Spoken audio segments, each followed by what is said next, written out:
ఇటీవల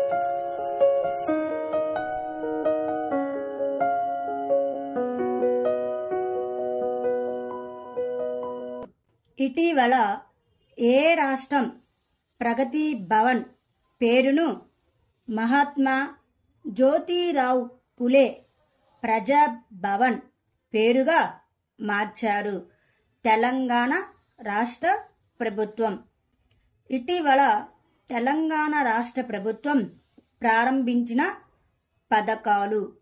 ఫస్ట్, మహాలక్ష్మి పథకం. ఈ పథకం కింద తెలంగాణ మహిళలు 2500 రూపాయలు ప్రతి నెల అందుకోవటం. 500 రూపాయలకే గ్యాస్ సిలిండరు. ఆర్టీసీ బస్సులో ఉచిత ప్రయాణం. నెక్స్ట్, రైతు భరోసా. ఈ పథకం తెలంగాణ రైతుల కోసం అందించబడుతుంది. ఈ పథకం కింద రైతులకు, కౌలు రైతులకు ప్రతి సంవత్సరం ఎకరాకు 15,000 రూపాయలు అందజేయటం.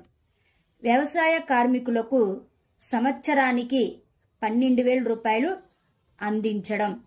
వరి పంటకు సంవత్సరానికి 500 రూపాయలు బోనస్. నెక్స్ట్, గృహజ్యోతి. ఈ పథకం కింద ప్రతి ఇంటికి 200 యూనిట్లు ఉచిత విద్యుత్తుని అందించడం.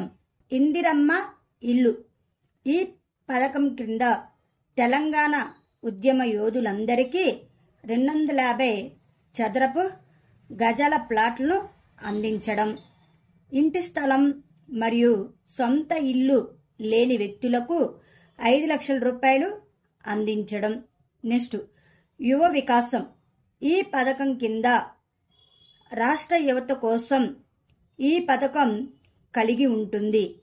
విద్యార్థుల కోసం 5 లక్షలు విలువైన విద్య భరోసా కార్డు. ప్రతి మండలంలో తెలంగాణ ఇంటర్నేషనల్ స్కూల్ ఏర్పాటు చేయడం.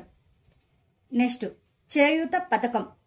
ఈ పథకం కింద సీనియర్ సిటిజన్లకు 4,000 రూపాయలు నెలవారీ పెన్షన్.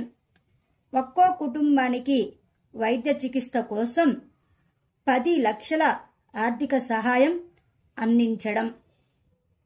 ఈ పథకం దారిద్ర్య రేఖకు దిగువన ఉన్న కుటుంబాలు మాత్రమే లబ్ధి పొందుతాయి.